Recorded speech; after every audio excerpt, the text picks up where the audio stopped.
안녕하십니까. 자, 63년생 토끼띠 남자의 신축년 운세 두 번째 시간을 가져보겠습니다. 자, 요 시간은요, 자기가 태어난 날짜가 양력 8월 8일부터 64년 2월 4일까지 태어난 사람들을 대상으로 합니다. 신축년에 어떤 커다란 사회적 변화가 예상되는데, 이 사회적 변화가 이 자기가 태어난 월에 따라서 나한테 기회가 될지 위기가 될지 아니면 변화 없이 사는 게 좋은지 변화를 추구하는 게 좋은지 어떤 삶의 포지션에 대해서 지금 얘기를 좀 하고 있습니다. 그래서 자기가 이제 63년도에 태어났으면서 8월 8일에서 9월 7일 이 사이에 태어나신 분들을 신월에 태어났다고 얘기를 합니다. 그 중에서 8월 8일부터 8월 30일 이 사이에 태어나신 분이 있습니다. 요거 좀 나눠서요. 이분들은요, 신축년의 위기에 큰 투자를 하는 것은 아주 적절하지 않습니다. 분명히 사회가 변동되면서 나한테 기회가 오긴 하는데 작은 투자라면 아주 좋습니다. 왜냐하면 사회의 변동은요, 많은 사람들의 빈부가 굉장히 흐트러집니다. 어찌 보면 이분들 사이에서 이미 투자를 크게 해놓은 분들이라면 굉장히 커다란 위기에 몰릴 수도 있습니다. 그런데 아무튼 아직 투자를 하지 않으신 분들이라도 크게 큰 투자를 하는 것은 정말로 옳지 않은 선택입니다. 이미 큰 투자를 하셨던 분들이라면요, 앞으로라도 투자는 자꾸 규모를 줄이시고 안정성의 수익성보다는 안정성에 더 커다란 비중을 두셔야 될 시기에 와 있다는 것 알려드리겠습니다. 또 8월 31일에서 9월 7일에 태어나신 분들이라면 아주 크게 사업을 펼치려는 마음이 자꾸 동합니다. 야, 이거 완전히 기회가 왔는데 뭔가 기회가 있고 나한테 매우 커 보입니다. 근데 이거는요, 겉보기에는 굉장히 클 수 있지만 그것으로 인해서 내가 겪어야 될 고통이나 아픔이 크기 때문에 실제적으로 나한테 얻는 이득은 굉장히 작을 수 있습니다. 또 이때 내가 큰 투자를 해서 일시적인 이득이 있었다면 저는 이게 더 위험한 징조가 된다고 봅니다. 내가 작은 투자를 해서 한 30%의 이득을 얻었다면, 야, 그럼 내 더 큰 투자를 하면 이 큰 거에 30% 이익을 하면, 내 삶이 노후가 좀 좋겠구나 하고 생각하는 순간, 그때 위기가 옵니다. 큰 돈을 집어넣었을 때 손실이 40%, 50% 날 수 있는 가능성, 그것이 열려있기 때문에 그렇습니다. 그래서 보통 작은 이익을 얻어서 그 작은 이익을 보고 또 투자를 해놨더니 좀 더 커지더라고요. 그래서 야, 이것이 기회다 해서 큰 투자를 했을 때 그때 위기가 오는 사람들입니다. 그런데 이거는 사실 평소에 말을 하고 말려도 잘 안 듣습니다. 그래서 이분들한테는 항상 정말 자금의 압박에 매이지 않도록 자금의 포트폴리오를 짜라고 많이 권해드리고 있습니다. 자, 6월생을 보겠습니다. 이분들은요, 9월 8일부터 10월 8일 날 태어나신 분들인데요, 6월생 전체라면 모든 확장은 최소로 해야 됩니다. 이때요, 투자해서 작은 이득 보고 요거 갖다가 더 많은 투자금을 넣어서 조금 더 큰 이익 보고 그러다 또 큰 투자를 넣으면요, 결국은 큰 손실 한 방에 의해서 그동안 봤던 작은 이득들이 전체가 다 없어지고 내 원금마저 아주 큰 폭의 삭감이 기다리고 있습니다. 이때는 정말 살얼음판을 가듯이 조심조심 해야 되는데, 살얼음판이 있는 큰 강한데 밖에서는 조심조심 가다가 튼튼하니까 냅다 달려가면 그때 확 빠진다고 생각하시면 됩니다. 그러면 간 것만큼 이득이 아니라 빠져서 그동안 내가 봤던 모든 이익을 다 합친 것보다 훨씬 더 많은 큰 손실이 기다리고 있더라. 그래서 전반적으로 보면 신월생과 유월생들은요, 몰빵 투자 또는 승부수를 띄울 수 있는 투자, 내가 이거 실패를 했을 때 감당하기 어려운 이런 규모의 투자는요, 절대 하시면 안 됩니다. 절대로요. 이때 50대 후반에 큰 돈을 잃고 나면 재기가 안 됩니다. 제발 이때는 욕심을 내려놓으셔야 됩니다. 하루하루를 평범하게 사는 것, 거기서 낙을 찾으시고요. 그러면 건강도 굉장히 좋아지는 분들입니다. 자, 술월생을 보겠습니다. 자, 수월생들은요, 10월 9일에서 10월 31일 사이, 그러니까 10월 달에 태어나신 수월생과 11월에 태어난 수월생이 좀 달라집니다. 이분요, 재기의 기반이 마련되고 있습니다.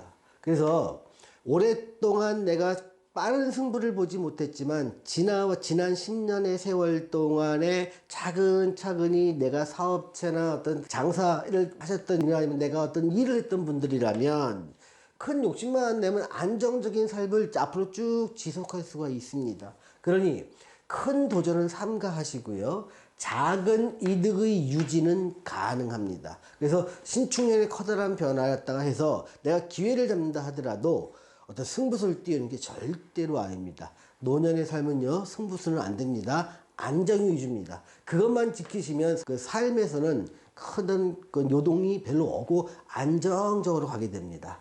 11월 1일에서 11월 7일 날 태어난 사람들이 있습니다. 이분들은요, 변화는 위기와 기회가 공존하게 됩니다. 근데 이분들 같은 경우는 그 사주 구성이나 하는 일에 따라서 그게 위기가 될 수 있고 기회가 될 수 있기 때문에 이것은 한마디로 여기서 말을 못 하겠습니다. 그래서 크게 성패가 달라지기 때문에 이분들은 각각에 따라서 공통점은 하나입니다. 큰 기회와 큰 위기가 동시에 있습니다. 그런데 어떠한 행위와 단계를 밟으면 큰 위기가 될 수 있고요. 큰 위기와 기회는 그 절차와 시간, 조건 이런 거에 따라 크게 달라진다는 겁니다. 그래서 크게 잘 되는 기회에 맞는 조건이나 절차를 따르는 거와 그렇지 않은 것은 그 성공과 실패가 아주 크게 나타날 수 있는 시기이기 때문에 여기서는 한마디로 말씀드리기가 어렵다는 겁니다. 자, 해월생을 보겠습니다. 11월 8일에서 11월 30일 날 태어나신 분들이 있습니다. 이분들은요, 이제는 내실에 충실해야 할 때입니다. 꿈은 크게 갔지만 반드시 발은 땅에 붙여야 될 필요가 있더라. 기회는 있지만 그 기회를 온전히 겉모습만 보고 판단하지 마셔라.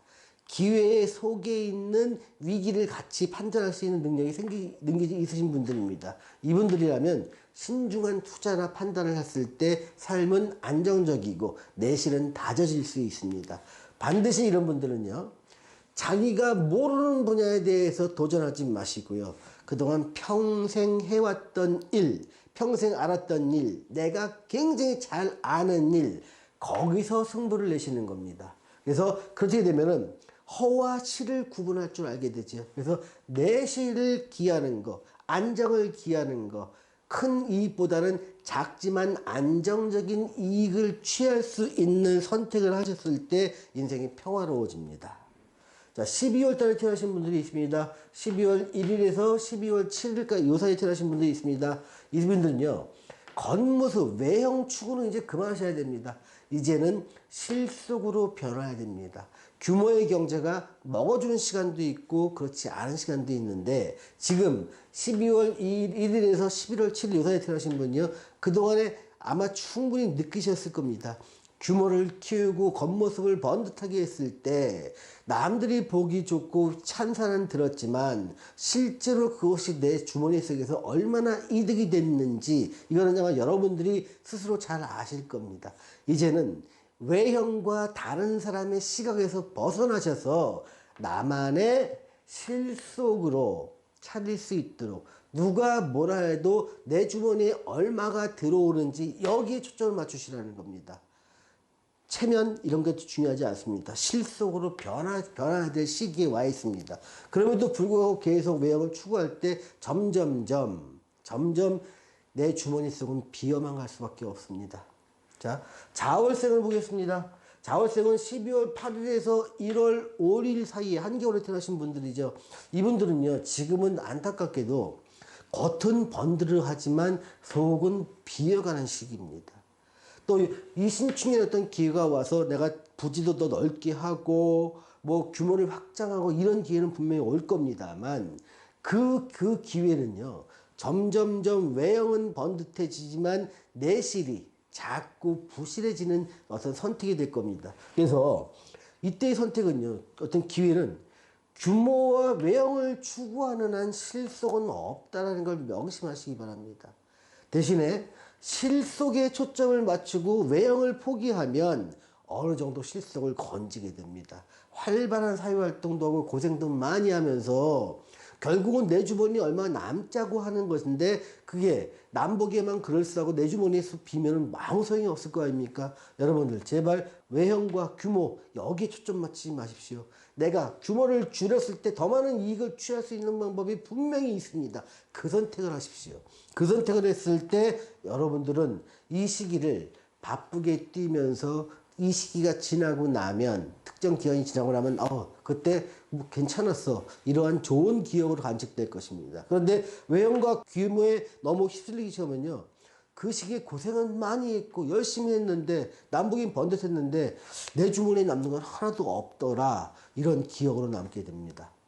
자 마지막으로 추월생을 보겠습니다. 추월생은요 1월 6일부터 1월 28일 날 여기는 64년입니다. 여기는요. 그러니까 그 토끼띠가 이제 용띠로 바뀌는 시간이 64년 2월 4일 입춘에 들어온 시간 이후에 태어나신 분이 용띠가 되고요. 양력 2월 4일 그 입춘이 들어오는 그 시간이 있습니다. 그 시간 전까지 태어나신 분이라면 토끼띠가 되는 겁니다. 그래서 64년, 여기는 64년입니다. 양력으로 1월 6일에서 1월 8일에 태어나신 분들요. 자, 이제 잔치는 끝났습니다. 지금부터는요, 아끼고, 지키고, 체면보다 실속을 따지면서 폼나는 것보다 내 주머니에 있는 걸 먼저 챙기셔야 될 것입니다. 그랬을 때 잔치는 끝났으니 이제는 뒤처리가 해야 된다. 이런 마인드로 내가 베푸는 것들, 보여주는 거, 폼 잡는 거 이거 다 끝났습니다. 이거 계속 유지하면요 매우 힘들어집니다. 잔치가 끝났다는 것은 뭐냐면 그동안 내가 하는 일에서 웬만하면 실패하지 않았다는 겁니다. 그런데 앞으로 들어올 운들을 보면 이제는 성공보다는 실패의 가능성이 점점점 커지는 시기로 다가오고 있습니다. 그러니 그동안의 성공 사례, 내가 성공했던 기억들을 이제는 잊어버려야 됩니다. 그거는 흥이라는 잔치였습니다. 잔치가 끝났다는 얘기는 나한테 기회라고 주어진 것들이 이제는 더 이상 기회가 아니라 위기일 수 있으니 적극적으로 투자하고 적극적으로 팔을 벌리는 거 이제는 끝났다. 이제는 철저히 따지고 빠르게 승부 보지 말도록 해야 된다. 1월 29일부터 2월 4일에 태어나신 분들은 아직 잔치는 진행 중이지만 이제는 끝나가는 겁니다. 마인드를 이제 서서히 바꾸셔야 됩니다.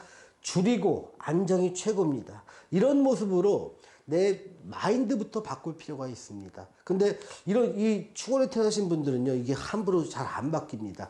지난 세월이 내가 성공했던 어떤 기억들이 몸에 남아있고, 그때 어떤 여유로웠던 자금의 흐름들이 아직도 내 주머니에 남아있기 때문에 잔치가 끝났는지 모르고 과거에 했던 행동 패턴대로 그대로 하는 것들이 굉장히 위기로 다가옵니다. 특별히 앞으로 조심하셔서 실속 위주로 또 내가 했던 모든 일이 성공하지 않을 수도 있다. 이제는 실패의 가능성이 더 큰 시기에 와 있다는 거 이거 잊지 않고 어떤 포지션을 취한다면 큰 어려움이 없이 사실 수 있을 거라 생각이 듭니다. 자, 지금까지 시청해주신 여러분 감사합니다.